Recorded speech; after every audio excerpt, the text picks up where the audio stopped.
Pony express का संचालन।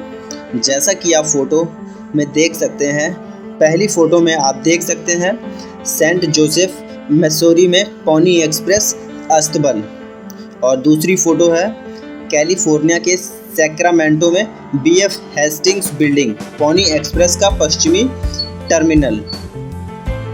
1860 में पॉनी एक्सप्रेस मार्ग पर लगभग 186 पॉनी एक्सप्रेस स्टेशन लगभग 10 से 15 मील यानी 16 से 24 किलोमीटर की दूरी पर थे। अगर हम मील को समझें तो एक मील में 1.6 किलोमीटर्स होते हैं, यानी 1.5 किलोमीटर के आसपास एक मील होता है।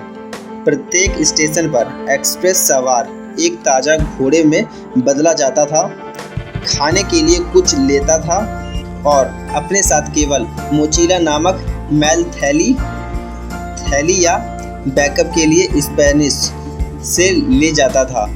नियोक्ताओं ने थैली के महत्व पर जोर दिया।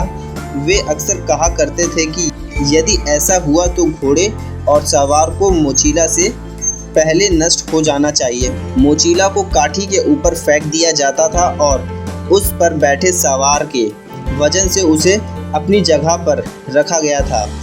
प्रत्येक कोने में एक कैंटीना या जेब थी।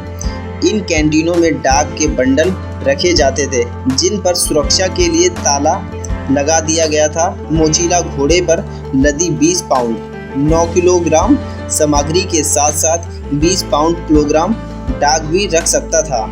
अंततः एक रिवॉल्वर और एक पानी की बोरी को छोड़कर बाकी सब हटा दिया गया, जिससे कि घोड़े की पीठ पर 165 पाउंड लगभग 75 किलोग्राम वजन बचा रह गया। सवार जिनका वजन 125 पाउंड लगभग 57 किलो से अधिक नहीं हो सकता था, लगभग हर 75 से 100 मील यानी 120 से 160 किलोमीटर पर बदलते थे और दिन रात सवारी करते थे।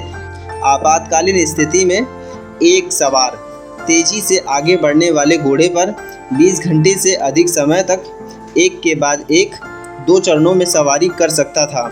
क्या सवारों ने सर्दियों में सिएरा नेवादा को पार करने की कोशिश की थी, यह अज्ञात है, लेकिन उन्होंने निश्चित रूप से मध्य नेवादा को पार किया। 1860 तक एक telegraph station Carson City Nevada क्षेत्र में था।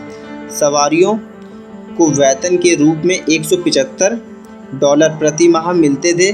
तुलना के रूप में उस समय अकुशल श्रम के लिए मजदूरी लगभग 0.43 से $1 प्रतिदिन थी और राजमिस्त्री और बढ़ाई जैसे अर्धकुशल श्रमिकों के लिए आमतौर पर प्रतिदिन $2 से कम थी। पॉनी एक्सप्रेस के संस्थापकों में से एक अलेक्जेंडर मेजर्स ने इस परियोजना के लिए 400 से अधिक घोड़ों का अधिग्रहण किया था।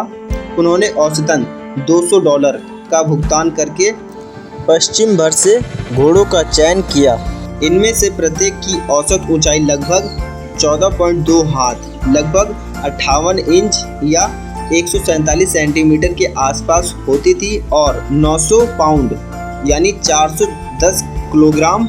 इस प्रकार टट्टू नाम उपयुक्त था, भले ही सभी मामलों में सख्ती से सही नहीं था।